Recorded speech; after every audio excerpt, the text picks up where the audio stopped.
नमस्कार, यूट्यूब ज्ञान सागर चैनल में आपका बहुत बहुत स्वागत है। वेस्ट बंगाल बोर्ड क्लास 6 हमारी पृथ्वी तुम कहाँ हो पार्ट 3 का अध्ययन करेंगे और इससे संबंधित जो भी जानकारी है हम प्राप्त करेंगे। शुरू करते हैं। क्या है इसमें दिया हुआ है, यह हम जानकारी प्राप्त करते हैं। अध्ययन करते वक्त अच्छी तरह से एक एक चीज़ को बारीकी से समझेंगे और कोई भी अगर किसी प्रकार की कोई दिक्कत हो तो कमेंट बॉक्स में जरूर से जरूर लिख के भेजिएगा और पूरे वीडियो को जरूर देखिएगा ताकि आपको पाठ का अर्थ समझ में आए। शुरू करते हैं। विनय स्कूल से आने के बाद मैदान पहुंचा। वहां मोहल्ले के गोपाल दा फुटबॉल खेलना सिखाएंगे। इस कारण और भी कई बच्चे मैदान में आ गए। गोपाल दा की सीटी बजाते ही सब अपनी अपनी जगह पर खड़े हो गए। यहाँ पर आपको बतलाया जा रहा है कि विनय नाम का जो बच्चा है वह स्कूल से आने के बाद मैदान में आ गया है और मोहल्ले के जो गोपाल दा नाम के एक कोच है वो फुटबॉल खेलना सिखाएंगे और सभी बच्चे मैदान में आ गए हैं और गोपाल दा के सीटी बजाते ही वह सभी बच्चे अपनी अपनी जगह पर खड़े हो गए। आगे बढ़ते हैं। शाम को जब तुम मैदान में खेलने जाते हो तब तुम्हारी कौन सी जगह है यह तुम आसानी से बता सकते हो। शाम के समय जब आप खेलने जाते हो तो आपको पता चल जाता है कि यह हमारी कौन सी जगह है, यह पता चल जाता है। पेड़, खूंटी, लैंप पोस्ट या रास्ता, ऐसे किसी चिन्हित जगह से तुम किसी दूरी पर थे। इस अनुमान से तुम बता सकते हो कि तुम कहाँ खड़े थे। आपको पता चल जाता है कि इस पेड़ से कितनी दूरी पर थे या स्कूटी या लैंप पोस्ट में कितना दूरी पर खड़ा था। एक चिन्ह के द्वारा आप पता कर लेते हो कि मैं यहाँ पर खड़ा रहता हूँ। लेकिन यदि मैदान के किनारे या आसपास चिन्हित करने को कुछ नहीं होता तो तुम बिना किसी सहायता के कैसे बताते कि तुम कहाँ थे। अगर किसी भी तरह का कोई चिन्ह करने की जगह ही ना हो, पहचानने की कोई जगह ही ना हो, तो कैसे पता चलेगा कि हम इस जगह पर खड़े रहते हैं। यह सोचकर देखना है बच्चों। अब देखते हैं आगे क्या है। पृथ्वी के ऊपर तुम किस जगह पर खड़े हो, इस प्रश्न का उत्तर तुम कैसे दोगे। यह आपसे हम लोगों से प्रश्न पूछा जा रहा है कि हम पृथ्वी के किस जगह पर खड़े हैं या कैसे हम उत्तर देंगे। अपना फुटबॉल हाथ में लेकर देखो। बॉल के ऊपर किसी स्थान पर उंगली रखकर यह बताओ तो तुम कहाँ उंगली रखे हो। बता सकते हो कि कहाँ पर उंगली रखे हो। फुटबॉल घुमाते वक्त उंगली की सहायता से आप पता कर सकते हो कि फुटबॉल के किस भाग में आप उंगली रखे हो। आगे बढ़ते हैं। समतल भूपृष्ठ पर स्थान और दिशा की जानकारी करना सहज है, लेकिन जिसका कोई किनारा ना हो, कोना ना हो, ऊपर नीचा जैसा कुछ नहीं, ऐसी जगह पर खड़ा होकर तुम सहज रूप से नहीं बता सकते कि तुम वास्तव में कहाँ खड़े हो। बच्चों यहाँ पर मान लो कि एक मैदान है। इस मैदान के बगल में एक कोई जगह है जहाँ पर बहुत सारे पेड़ पौधे हैं और आप यहाँ पर रोज़ खड़े रहते हो तो आपको पता चल जाएगा। और यहाँ पर मान लो कोई बड़ा सा लंबा लाइट पोस्ट है, आप उसके बगल में रोज़ खड़े रहते थे तो पता चल जाएगा। और कोई किनारा है, ये किनारा है तो इस किनारे के बगल में खड़ा रहता था, पता चल जाएगा। यानी कि आप समतल जगहों पर किनारा जो हो, कोना हो, उससे आप पता कर लोगे। लेकिन एक गोल जगह है, आप गोल जगह पर किस जगह पर हो आपको पता नहीं चल जाएगा, क्योंकि यहाँ पर ना ही कोई कोना है ना ही कोई छोर है। ठीक है। यहाँ पर भी ठीक इसी तरह बतलाया जा रहा है। देखो बच्चों की पृथ्वी पर कोई स्थान निर्दिष्ट करने के लिए उसके ऊपर अनेक बिंदु और रेखाओं की कल्पना की गई है। हमारी पृथ्वी भी क्या है, गोल है और उसके स्थान को इस स्थान को जानने के लिए, निर्दिष्ट स्थान जानने के लिए हमें क्या करना है, उनके ऊपर अनेक बिंदु और रेखाओं की कल्पना की गई है। हालांकि इसमें कोई रेखाएं खींची नहीं गई या ना ही बिंदु है। आगे चलते हैं। आओ अब हम पृथ्वी के ऊपर कल्पित बिंदुओं और रेखाओं की पहचान करें। पृथ्वी का ही समरूप एक छोटा मॉडल नमूना ग्लोब कहलाता है। ये जो ग्लोब है देख पा रहे हैं आप, वास्तव में पृथ्वी के ऊपर कोई रेखा नहीं खींची गई है। हमें ग्लोब पर अंकित रेखाओं को अच्छी तरह निरीक्षण करना है। निरीक्षण करने का मतलब है कि अच्छी तरह से उसके बारे में छानबीन करना है, जानना है। ठीक है। आगे बढ़ते हैं। प्लास्टिक के गेंद पर कोई रेखा खींचकर देखा है।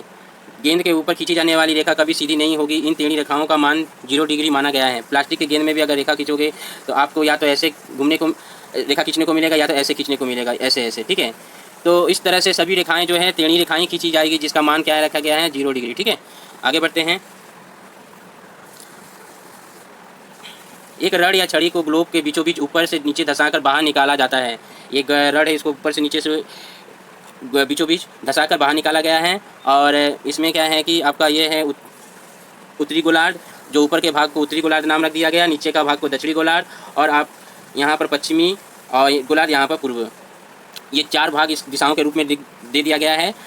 अब यहाँ पर समझने की कोशिश करेंगे कि क्या बतलाया जा रहा है। पृथ्वी के बीचों बीच ऐसी रेखा कल्पना की गई है। पृथ्वी के केंद्र से आगे बढ़ने वाली इस रेखा को पृथ्वी का अक्ष कहते हैं। पृथ्वी का अक्ष किसे कहते हैं? पृथ्वी का केंद्र जो है बीच में केंद्र कहलाता है। और पृथ्वी से थोड़ा आगे जितना दूरी मैंने आपका गोलार्धों के तरफ आने से ये क्या है, छोटी होती जाती है। और यहाँ पर देखिए बतलाया जा रहा है कि पृथ्वी के केंद्र से आगे बढ़ने वाली इस रेखा को, केंद्र से आगे बढ़ने वाली रेखा को क्या कहते हैं? पृथ्वी का अक्ष कहते हैं। ठीक है, पृथ्वी का अक्ष किसे कहते हैं? पृथ्वी के केंद्र, पृथ्वी का केंद्र यहाँ बीच में होता है एकदम, और इनके किनारे जो होते हैं ये आगे बढ़ने वाली इस रेखाओं को पृथ्वी का अक्ष, अर्थ एक्सिस कहते हैं। ठीक है, अब आगे आते हैं। पृथ्वी का अक्ष का उत्तरी भाग उत्तरी ध्रुव, यानी कि उत्तर का भाग ये जो हुआ ये उत्तरी गोलार्ध, जिसे हम इंग्लिश में नॉर्थ पोल कहेंगे, और दक्षिणी ध्रुव, दक्षिणी भाग दक्षिणी गोलार्ध कहलाता है, साउथ पोल कहलाता है। ठीक है, ये जो है। इसके बाद इन दोनों ध्रुवों से समान दूरी पर पृथ्वी के ठीक मध्य में एक वृत्त रेखा कल्पना की गई है। इस वृत्त रेखा के दोनों तरफ के भाग समान रूप से विभक्त है। पृथ्वी के बीचों बीच में एक वृत्त रेखा जो खींची गई है। ठीक है, यहाँ पर दिखाया जा रहा है कि बीचों बीच एक वृत्त रेखा खींची गई है, जिससे ये दोनों गोलार्धों को अलग अलग भागों में बांट देती है। आगे बढ़ जाते हैं हम। यहाँ पर देखिए चित्र में बतलाया जा रहा है कि ये ऊपरी उत्तरी ध्रुव, ये नीचे दक्षिणी ध्रुव है। ठीक है, और इनके बीचों बीच एक मध्य रेखा है जो दोनों को बांट देती है। 16वीं शताब्दी में यूरोप वासियों ने सर्वप्रथम अनेक बिंदु और रेखाओं की कल्पना कर पृथ्वी का सटीक मानचित्र तैयार किया। सबसे पहले किन्होंने, यूरोप वासियों ने सर्वप्रथम क्या किए? अब अनेक बिंदु और रेखाओं की कल्पना कर पृथ्वी को सटीक मानचित्र तैयार किया। अब हम लोग नीचे बढ़ते हैं। दोनों ध्रुवों से समान दूरी पर स्थित पूर्व से पश्चिम खींची गई विस्तृत काल्पनिक रेखा को भूमध्य रेखा या विषुवत रेखा कहते हैं। बहुत बड़ा पॉइंट की बात है यहाँ पर। दोनों ध्रुव कौन कौन हुए? एक उत्तरी ध्रुव, एक दक्षिणी ध्रुव हुआ, और इनके मध्य में पूर्व से पश्चिम कौन से हुए? देखिए बच्चों, पूर्व से पश्चिम यहाँ पर ये है, देखिए पूर्व से पश्चिम यहाँ से यहाँ तक खींची गई काल्पनिक रेखा को क्या कहते हैं? भूमध्य रेखा या विषुवत रेखा। यानी कि आपके बीचों बीच जो ये रेखाएं जो बोले जा रही है, इसको क्या कहते हैं? हम भूमध्य रेखा कहते हैं या विषुवत रेखा कहते हैं। इसके उत्तरी भाग को उत्तरी गोलार्ध कहते हैं, और जिसे इंग्लिश में हम नॉर्थन हेमिस्फीयर कहते हैं, और दक्षिणी भाग को साउथर्न हेमिस्फीयर कहते हैं। ठीक है, ये उत्तर भाग को नॉर्थन हेमिस्फीयर और दक्षिणी भाग को साउथर्न हेमिस्फीयर कहते हैं। अब इसके अलावा यहाँ पर पृथ्वी में और भी सारी रेखाएं बनाई गई हैं, जैसे कि ये तो हो गई आपकी पूर्व से पश्चिम, जैसे कि ये भूमध्य रेखा हो गई। इसके ऊपर में क्या है कि उत्तरी गोलार्ध और नीचे में दक्षिणी गोलार्ध है। ठीक है, और इसमें उत्तर मेरू, दक्षिण मेरू जो भी है अभी हम लोग देखते हैं। इसके बाद ग्लोब को ध्यान से देखने पर पता चलेगा कि पृथ्वी पर विषुवत रेखा से समानांतर दूरी पर पूर्व से पश्चिम कुछ रेखाओं को बनाया गया है। आप जब ध्यान से देखोगे ग्लोब को, जो आप ये ग्लोब है ना, इस ग्लोब को ध्यान से देखोगे तो आपको पता चलेगा कि पश्चिम से पूर्व की तरफ क्या है, बहुत सारी रेखाएं खींची गई हैं। ठीक है, तो इन रेखाओं को ध्यान से देखने पर आपको क्या पता चलता है? यहाँ पर बताया विषुवत रेखा के समानांतर 1 डिग्री के अंतर पर पूर्व से पश्चिम कल्पित रेखाओं को अक्षांश रेखा कहते हैं। अक्षांश रेखा किसे कहते हैं? विषुवत रेखा आप देख लिए, बीच का जो रेखा उसको विषुवत रेखा कहते हैं।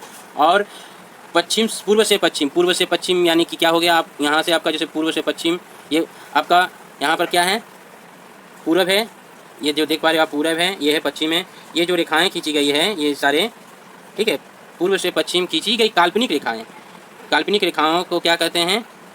भूमध्य रेखा, या माफ करिए, कल्पित रेखाओं को अक्षांश रेखा कहते हैं। और इन लोगों के बीच की दूरी, जो प्रत्येक रेखाएं के बीच की दूरी 1 डिग्री का अंतर होता है। अब उसके बाद भूमध्य रेखा या विषुवत रेखा का वृत्त गोलार्ध सबसे अधिक होती है। विषुवत रेखा का मान 0 डिग्री है, ये हम लोग जान लिए हैं। अन्य अक्षांश रेखाओं पैरेलल्स ऑफ लैटिट्यूड ध्रुवों की ओर क्रमशः छोटी होती जाती है। सभी अक्षांश रेखाएं पूर्ण वृत्त बनाती है। पृथ्वी के उत्तरी ध्रुव का मान 90 डिग्री उत्तरी और दक्षिणी ध्रुव का 90 डिग्री दक्षिणी होती है। यहाँ पर बतलाया जा रहा है कि आपका जो रेखाएं हैं, ये काल्पनिक रेखाएं, जो ये सभी रेखाएं अक्षांश रेखाएं कहलाती है। और ये रेखाएं जितने ध्रुवों की ओर जाती है वो क्या हो जाती है? छोटी होती जाती हैं। ठीक है, और प्रत्येक इनमें जो मान जो होते हैं ये 90 डिग्री होते हैं। इनका 90 डिग्री का मान होता है। ठीक है, दोनों ध्रुवों का मान कितना डिग्री होता है? 90 डिग्री का होता है। अब आगे बढ़ते हैं। विषुवत रेखा के अलावा पृथ्वी पर और कौन कौन सी विशेष अक्षांश रेखाओं की कल्पना की गई है, नीचे देखते हैं। विषुवत रेखा के उत्तर में कर्क रेखा 23.5 डिग्री ट्रॉपिक ऑफ कैंसर, सुमेरु वृत्त रेखा 66.5 डिग्री आर्कटिक सर्कल। ये देखिए आपका कर्क रेखा, सुमेरु वृत्त, जिसका मान कर्क रेखा का 23.5 डिग्री उत्तरी और 66.5 डिग्री उत्तरी सुमेरु वृत्त ये होती हैं। और इसके अलावा विषुवत रेखा के दक्षिणी भाग में, दक्षिणी भाग कौन सा? ये है। और यहाँ पर क्या है कि 23.5 डिग्री दक्षिणी और मकर रेखाएं, और 66.5 डिग्री यहाँ पर जो है छूट गया, यहाँ पर देना है वृत्त रेखाएं होती है, अंटार्कटिक सर्कल होती है। ठीक है, अब यहाँ पर आते हैं, एक नींबू को ठीक बीचों बीच काटने से तुम्हें क्या समझ आता है? यहाँ पर देखो, एक नींबू को बीच से काट देने पर इसका एक तल बनता है, इसका एक तल बनता है, ठीक है। दोनों का पूर्ण वृत्त एक तल बनता है। यहाँ पर देखिए क्या बतलाया, भूमध्य रेखा का जो तल बराबर होता है उसे भूमध्य तल कहते हैं, इक्वेटोरियल प्लेन कहते हैं, ठीक है। इस तल का पृथ्वी का अक्ष 90 डिग्री कोण पर स्थित है, ठीक है। यहाँ पर देखिए ये जो बीचों बीच हैं, यहाँ पर जो भी ये बीचों बीच रेखाएं में जो भी अगर ऊपर से रेखाएं आपका आ जाती हैं तो ये क्या है, 90 डिग्री का बनाती है कोण, ठीक है। क्योंकि ये बीचों बीच एकदम समान तल की रेखाएं हैं और ये भूमध्य रेखाएं हैं, और भूमध्य रेखाएं के बीचों ऊपर जो भी रेखाएं इस तल के साथ पृथ्वी का अक्ष 90 डिग्री का कोण बनाती है। और इसे अच्छी तरह से समझते हैं, नीचे में हम लोग एक एक चीज़ को क्लियर कर लेंगे। पृथ्वी का अक्ष एक तरफ झुका रहता है, अक्ष का ऊपरी क्षेत्र संपूर्ण ध्रुव तारे की तरफ रहता है। यहाँ पर देखिए पृथ्वी का अक्ष हमेशा झुका रहता है, ये देखिए ये अक्ष है, ठीक है। पृथ्वी का ये देखिए किनारा है जिसे अक्ष कहते हैं, ये झुका हुआ है पृथ्वी, ठीक। और इसका जो ऊपर का जो है ये किसकी तरफ ध्यान है, इसका ध्रुव तारा की तरफ, ठीक है। और पृथ्वी जिस पथ पर सूर्य के चतुर्दिक परिक्रमा करती है वह पृथ्वी का कक्ष पथ कहलाता है, ऑर्बिट कहलाता है। जिस चारों तरफ जो पृथ्वी के चारों तरफ ये जो अंडाकार ऐसे दिखाई दे रहा है आपको, इसको क्या कहते हैं, आपका पृथ्वी का कक्ष पथ कहते हैं। और अक्ष पथ किसे कहते हैं, जिस दिशा में वो झुकी रहती हैं और ध्रुव की तरफ उसका ऊपरी छोर रहता है उसको कहते हैं अक्ष पथ। और कक्ष पथ होता है जो चारों तरफ सूर्य के चारों तरफ घूमता है उसको कहते हैं कक्ष पथ, ठीक है। तो कक्ष पथ में पृथ्वी जो है 66.5 डिग्री का कोण बन जाती है उसके केंद्र से। ये जो घूमता है इसमें इसका घूमने में पृथ्वी का केंद्र से ये 66.5 डिग्री कोण बनता है, यहाँ दिखा रहा है। और ठीक इसके ऊपर जो है पृथ्वी के केंद्र से अपने अक्ष की तरफ से वो 23.5 डिग्री के झुकाव में घूमता है, ठीक है। पृथ्वी का अक्ष उसके कक्ष के साथ 66 डिग्री का कोण बनाता है, ये जो हम लोग देख लिए। अब यहाँ पर है विषुवत रेखा या भूमध्य रेखा कौन कौन से महादेशों से गुजरी है। अब यहाँ पर जो भूमध्य रेखाएं हैं जो पृथ्वी के बीचों बीच रहती हैं, यहाँ पर पूछ रहा है कि कौन कौन सा महादेश है जो इसमें पड़ जाती है। ये आपको देखना है गोलार्ध देखकर, माफ करिए ग्लोब देखकर। उत्तरी गोलार्ध और दक्षिणी गोलार्ध के 5 देशों के नाम खोज कर लिखो, तुम्हारा देश किस गोलार्ध में स्थित है ये देखना है आपको, ठीक है। अब यहाँ पर बताना है आपको, खुद इसको हल करना है। ये आप गोलार्ध देखकर समझ पाएंगे कि कौन से देश जो है किस रेखा पर पड़ती है। कर्क रेखा में पड़ती है तो कर्क रेखा में आपको टिक कर दीजिए, और अगर सुमेरु रेखा पर पड़ती है तो सुमेरु, नहीं तो मकर में तो मकर, नहीं तो कुमेरु, ठीक है। ये आप देख लिए हैं। यहाँ पर ये 4 कितने रेखाएं हैं कुल, 1 2 3 4 5 आपके ये विषुवत, ये जो रेखाएं हैं पूर्व से पश्चिम की तरफ खींची गई काल्पनिक रेखाएं हैं जो कि यहाँ पर हम लोग पढ़ चुके हैं। ये देखिए ये सभी रेखाएं हैं, ठीक है। अब नीचे आते हैं।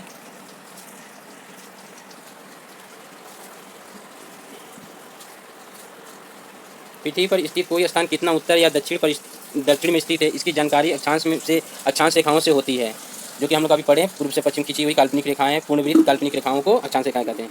लेकिन वह स्थान इस पृथ्वी पर कितना पूर्व या पश्चिम में स्थित है, इसकी जानकारी कैसे होगी, इसे भलीभांति समझने के लिए निम्न बातों को अच्छी तरह से समझें। अब यहाँ पर हम लोगों को क्या है कि हम किस जगह पर किस अक्षांश में खड़े हैं ये हमको पता नहीं है, क्योंकि जो अक्षांश रेखाएं हैं वो पूरा गोल होता है, पूरा काल्पनिक की हुई गोल रेखाएं हैं। अब किस छोर पर कहाँ पर हम लोग अक्षांश रेखाएं की तरफ ये जगह पड़ती है हमें जानना है, ठीक है। जैसे यहाँ पर समझें, अब ज़्यादा हम आपको ये नहीं करेंगे, आसानी से समझें, दिक्कत ना करें, हम आप भी आसानी से दिखें समझें। समझ लो तुम्हारा शहर उत्तरी गोलार्ध के किसी एक अक्षांश पर स्थित है। उत्तरी गोलार्ध कौन सा हुआ, ऊपरी उत्तरी गोलार्ध, नीचे दक्षिणी गोलार्ध, ठीक। अब मान लो कि बोल रहा है कि किसी एक अक्षांश पर है, ठीक है। लेकिन शहर ठीक उसी अक्षांश पर कहाँ स्थित है यह निश्चित रूप से कैसे कहा जाएगा। अक्षांश रेखा तो एक पूर्ण वृत्त है, ये तो पूरा क्या है, ये पूर्ण वृत्त है रेखाएं, ठीक है। ये रेखाएं जो खींची गई ये सब पूर्ण वृत्त है। किसी पूर्ण वृत्त में आदि अंत का पता नहीं चलेगा, क्योंकि कौन कहाँ शेष होगा ये पता चलेगा इसमें, बताओ तो, इसमें पता चलेगा, कोई भी नहीं पता चलेगा।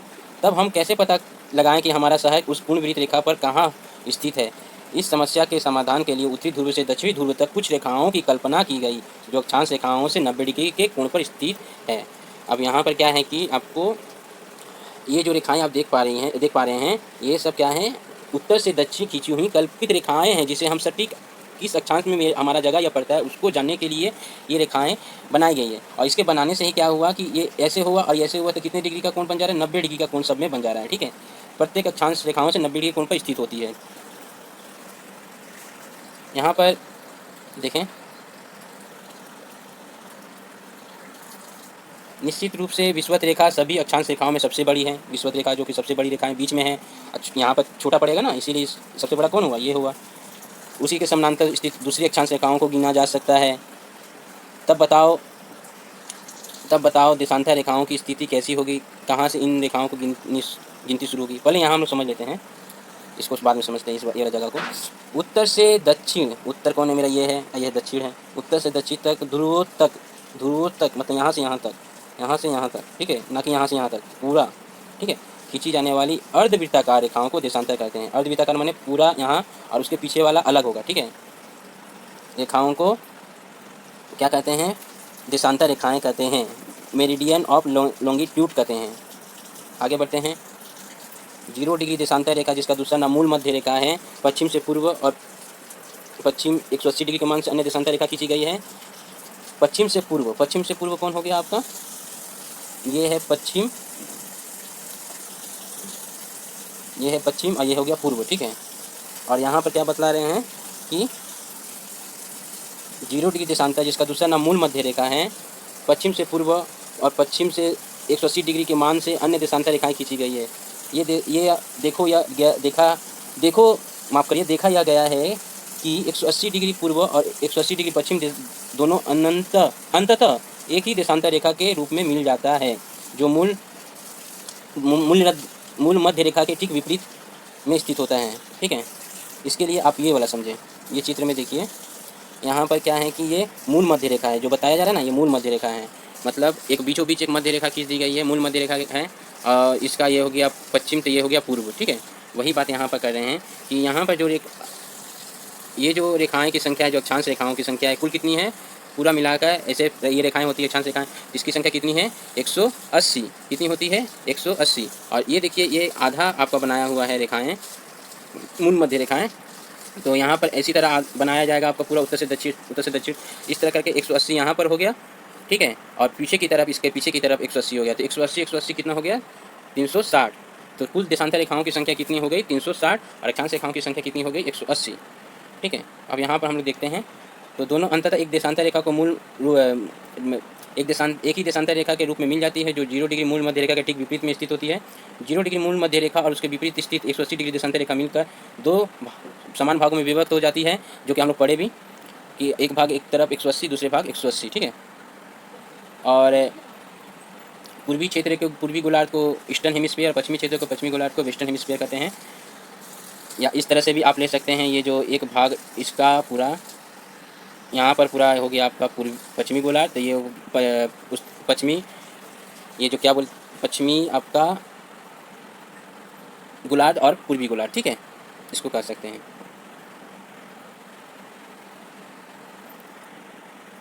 ये देखिए यहाँ पर भी दिया हुआ है चित्र आपका, ये देखिए चित्र दिया हुआ है यहाँ पर, पश्चिमी गोलार्ध और दक्षिणी गोलार्ध, ठीक है। तो पश्चिमी गोलार्ध पूर्वी क्षेत्र को पूर्वी गोलार्ध कहते हैं। पूर्वी गोलार्ध कौन सा हो गया आपका, ये जैसे कि पूर्वी गोलार्ध हो गए, और इसके उल्टा में आपका पश्चिमी हो गए, ठीक है। यहाँ पर 180, यहाँ पर 180 डिग्री का आपका देशांतर रेखाएं होती हैं। और आप बच्चों ध्यान से खाली यही समझो कि ये जो देशांतर रेखाएं के जरिए से आप क्या पता कर सकते हैं, ये अक्षांश रेखाएं हैं, ये देशांतर रेखाएं हैं। इन 90 डिग्री के अंतराल पर आपका कोण बनती है, और ये देशांतर रेखाएं और पश्चिमी ये आपका अक्षांश रेखाएं के जरिए से अब हम सटीक किसी स्थान का कहाँ पर यह जगह किस अक्षांश में पड़ती है यह पता कर सकते हैं, ठीक है। क्योंकि ये तो हमारे जो अक्षांश रेखाएं थे तो पूर्ण वृत्त थे, और जिसका कोई कोना वृत्त का पता नहीं चलता है कि कहाँ शुरू है कहाँ खत्म है, इसीलिए इसको बांटने के लिए देशांतर रेखाएं कल्पित की गई है। और इसी कल्पित रेखाएं के जरिए से हम इसको भी 2 भाग में बांट दिए हैं, एक है पश्चिमी और दूसरे हैं पूर्वी। और पश्चिमी का 180 डिग्री देशांतर रेखाएं, और इसके जरिए से हम पश्चिमी देशांतर के उसमें कितने अक्षांश रेखाएं हैं, उसमें कौन सी जगह पड़ती है, वो हम लोग पता कर सकते हैं, ठीक है। आगे बढ़ते हैं। एक नींबू को क्या सिर्फ बीचों बीच काटकर ही 2 समान भागों में विभक्त किया जा सकता है, या दूसरी तरह से काटकर भी हम नींबू को समान भागों में विभक्त कर सकते हैं। जो पूर्ण रेखा पृथ्वी को 2 समान भागों में बांटती है वह महावृत्त ग्रेट सर्कल कहलाती है। विषुवत रेखा और 2 अर्धवृत्त देशांतर रेखाओं को मिलने से महावृत्त का निर्माण होता है। महावृत्त रेखाएं कौन कौन हैं? देखिए, विषुवत रेखा भी एक महान वृत्त रेखाएं के रूप में हम लोग जान सकते हैं, क्योंकि ये विषुवत रेखाएं जो है पूरा एक वृत्ताकार मध्य से खींची हुई काल्पनिक रेखाएं हैं, और दो देशांतर रेखाएं जो ऐसे और एक पीछे से मिलाकर इसको भी हम महावृत्त रेखा कह सकते हैं। ठीक है। और इसके अलावा हम लोग कहाँ कहाँ से इसको महावृत्त रेखा बना सकते हैं? जैसे ऐसे बना सकते हैं, ठीक है, ऐसे भी बना सकते हैं, इस तरह के हम लोग बना सकते हैं। यहाँ पर वही बतलाया जा रहा है कि आप भी कोशिश करो और कौन सी दूसरी महावृत्त रेखाओं को खींचकर पृथ्वी को दो समान भागों में बांटा जा सकता है या नहीं, यह आपको प्रश्न पूछा जा रहा है। तो ऐसे भी आप कर सकते हैं, ठीक है, ऐसे भी किया जा सकता है। ये एक रेखाएं हुए, एक ये रेखाएं हुए, एक ये रेखाएं हुए, एक ये, माने दोनों देशांतर रेखाएं मिलाकर एक पूर्णवृत्त महावृत्त रेखाएं हो गई। x से x1 तक जाने के लिए सबसे छोटा रास्ता कौन सा है? सीधा रेखा या टेढ़ी रेखा? अब यहाँ पर समझ में आ रहा है, इससे आप जल्दी पहुँच पाओगे कि इससे जल्दी पहुँच पाओगे? ये वाला सीधी रेखा है से, तो वही बताया जा रहा है कि सीधी रेखा से हम जल्दी पहुँच पाएंगे। यहाँ पर बताया जा रहा है किसी भी गोलाकार वस्तु के किसी भी दो बिंदुओं के बीच की सबसे कम दूरी को उसकी महावृत्त रेखा पर स्थित होगी, जिस वृत्त चाप दोनों ही बिंदुओं का स्पर्श करती हैं। समुद्र या आकाश में चलने वाला जहाज के नाविक महावृत्त रेखा के रास्ते से ही आते जाते हैं। ठीक है, यहाँ से महावृत्त रेखा का आपका ख्याल रखकर ही क्या है कि दोनों छोर से मिल जाते हैं, और इसी को ध्यान में रखते हुए जहाज पानी के या तो हवाई जहाज एक स्थान से दूसरे स्थान तुरंत जाती है। ठीक है। अब यहाँ पर आपसे प्रश्न पूछ रहा है, अक्षांश रेखा और देशांतर रेखाओं का अंतर लिखे। आकार पूर्णवृत्त, अक्षांश रेखा क्या है? पूर्णवृत्त। देशांतर रेखा क्या है? अर्धवृत्त। संख्या कितनी है इसकी? 180। इसका कितना है? 360। लंबाई जो है अक्षांश रेखा का कहाँ से कहाँ तक सबकी एक समान। देखिए यहाँ पर लंबाई जैसे देशांतर रेखा का सबका एक ही होगा, ठीक है, और जैसे ऐसे ऐसे रहेगा, लेकिन जो अक्षांश रेखाएँ जो है ध्रुवों की तरफ क्या हो जाती हैं? छोटी हो जाती हैं। मैंने यहाँ पर उत्तरी ध्रुव जो हो गया वो सबसे छोटा हो गया, दक्षिण ध्रुव के यहाँ नीचे सबसे छोटा हो गया, तो यहाँ पर क्या हो जाएगा? एक समान नहीं होगा। किस दिशा से किस दिशा की तरफ खींची गई है? ये जो रेखाएं पश्चिम से पूर्व से पश्चिम खींची गई है, तो ये उत्तर से दक्षिण खींची हुई काल्पनिक रेखा है। इनका जो पारस्परिक अक्षांश रेखा क्या है? समानांतर होती हैं, तो ये होती हैं देशांतर रेखा पारस्परिक असमान होती हैं। अब कौन यहाँ पर पूछ रहा है आपसे, कौन देश महादेश सागर के ऊपर से विस्तृत है? 10 डिग्री पूर्वी देशांतर रेखा, 18 डिग्री पश्चिमी देशांतर रेखा। ये पूछ रहे हैं कि कौन देश महादेश या सागर इस देशांतर रेखा के अंतर में आते हैं। तो इस तरह से हम लोग समझे, पाठ का सारांश यही है कि किसी भी अक्षांश और देशांतर रेखाओं की सहायता से हम किसी भी स्थान का जगह का पता हम लोग लगा सकते हैं कि ये जगह पर इस अक्षांश रेखा के जरिए ये जगह पड़ती है। जैसे कि आप मैदान में खेलते हो, तो आप मैदान में खेलने के समय में कोई आपका चिन्हित पेड़ या तो पेड़ पौधे के अलावा आपका खंभे, इसके अलावा आपका जो भी खुटियाँ जो भी होती हैं उसके ज़रिए से हम अंदाज़ा लगा लेते हैं, लेकिन गोलाकार जगहों पर हम लोग नहीं लगा पाएंगे जगह का पता। इसके लिए हम लोग एक चिन्हित काल्पनिक रेखा खींचे हैं पृथ्वी में, जिसका नाम अक्षांश रेखा और देशांतर रेखा है, और इस अक्षांश और देशांतर रेखा के जरिए हम किसी भी जगह का पता कर सकते हैं। और पृथ्वी में कुल 5 अक्षांश रेखाएं जैसी खींची हुई रेखाएं हैं काल्पनिक, जिसका नाम है विषुवत रेखा, कर्क रेखा, सुमेरु रेखा, मकर रेखा, कुमेरु रेखा। ठीक है, और अक्षांश रेखाओं की संख्या 180 होती है, तो देशांतर रेखाओं की संख्या 360। और ये अक्षांश रेखा पूर्णवृत्त होती है, तो देशांतर रेखा अर्धवृत्त होती है। और पृथ्वी में सबसे बड़ी रेखा जो है बीचों बीच खींची गई भूमध्य रेखा या विषुवत रेखा है, जिसका मान 0 डिग्री है। और जो मूल मध्य रेखा जिसे कहते हैं, जो देशांतर रेखा है जो मध्य पूर्व से पश्चिम खींची हुई काल्पनिक रेखाएं हैं, उसको मूल मध्य रेखा कहते हैं। आप इसको अच्छी तरह से और समझे जाने, तब आपको और क्लियर हो जाएगा। मैंने जहाँ तक आप कोशिश किया हूँ आपको समझाने के लिए, तो आपको समझ में आ जाना चाहिए। किसी तरह का कोई दिक्कत होता है कमेंट बॉक्स में जरूर लिखिएगा, और मैं समझाने की कोशिश करूँगा। अच्छा लगा हो वीडियो तो जरूर से जरूर लाइक करिए चैनल को, और सब्सक्राइब करिए इसी तरह का अपडेट पाने के लिए। मैं अलग और नेक्स्ट दिन चैप्टर बनाऊँगा अलग विषयों पर। तब तक के लिए बहुत बहुत धन्यवाद।